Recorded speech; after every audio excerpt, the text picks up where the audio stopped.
ay pumibig. Sa ating ebanghelyo, alam niyo po, ito po ay trivia. According po, nung kami po ay nasa seminaryo, according sa aming teacher sa scriptures, si San Juan po ay isang apostol ng Diyos na madami mga admiration sa Panginoon. Kumbaga, hindi niya lang basta iniidolo ang Diyos, mas higit pa doon. Gusto niya na sana, bilang isang fanatic, gusto niya na sana, ako rin ay mahal ng Diyos, dahil mahal na mahal ko siya. Dito po sa Ebanghelyo natin, siya ang sumulat nito. And playfully, we can assume na yung tinutukoy niyang mahal ng Panginoon ay siya. Siyempre, mahirap nga namang pangalanan. Kung ikaw ang manunulat, mahirap pangalanan ang iyong sarili sa iyong sinulat. Kaya siguro, playfully, instead of naming him as the companion of Simon Peter, nilagay na lang dito ng San Juan na bukod kay Maria Magdalena at kay Simon Pedro, nilagay na dito alagad na mahal ni Jesus. Na parang laking pagkompetensya siya na ako ang mahal ng Diyos. Mas mahal ako ng Panginoon kaysa kay Pedro, kaysa sa iba. No, parang mga anak ng magulang. Sino bang paborito dito? Yun ang ginawa ni San Juan para ipakilala ang kanyang sarili. He claimed and he owned that God loves him. Amen. He is the beloved of God. Amen. Ngayon po, dito natin makikita na for John to really feel the love from God, he claimed that feeling. Na kung mahal ako ng Diyos, bilang kilala ko ang Panginoon, alam ko na ibabalik ng Diyos ang pag-ibig ko yun, higit-higit.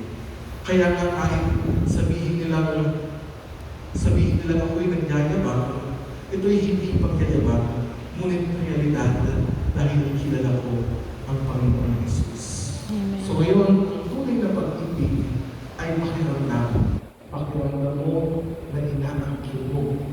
Mahal ko siya, mahal mo.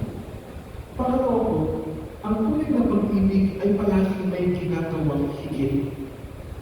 Kapag ang isang bagay, tinitigilan mo, you may question yourself, baka hindi ko talaga pag-ibig.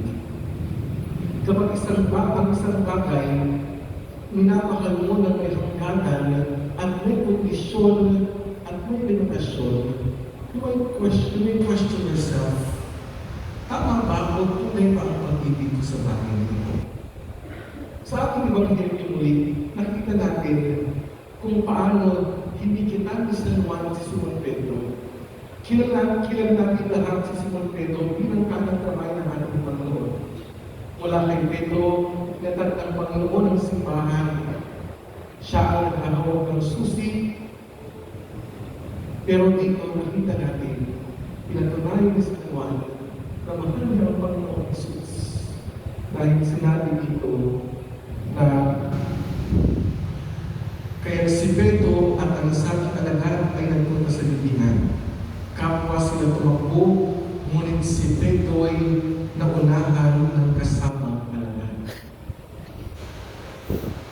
John exclaimed that his love for Jesus is more than any other love na pwedeng ibigay ng ibang tao. Hindi po ito kompetisyon. Hindi din po ito masama. Dahil yan ay expression niya. Expression niya na hindi naman para isang tabi ang pag-ibig ni Simon Pedro sa Panginoon. Ngunit ito ay nagpapakita ng kanyang higit-higit na pag-ibig sa Panginoon Jesus. Kaya tunay tayo pag-ibig, don't settle for this.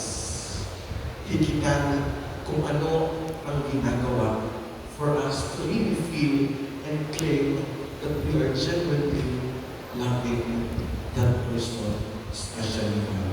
Amen. Pangatlo po, ang tunay na pag-ibig ay nagbubunga. Sa mga mag-asawa, alam po ninyo, kapag inibigay ninyo ang inyong sarili sa inyong partner, sa inyong may bahay o sa inyong kasama, alam niyo na ito ay tunay dahil gusto niyo buo ang pamilya. Ito yung bunga. Pero dito po kay Sir Juan, ang bunga ay malinaw na pananampalataya.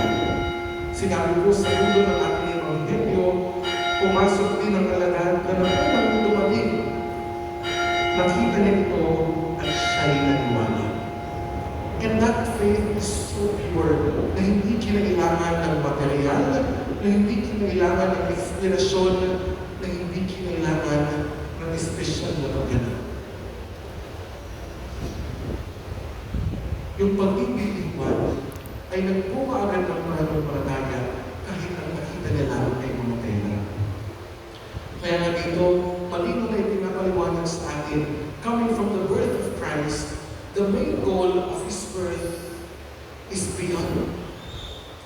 The idea of Him being born is for Him to die for us to experience eternal life.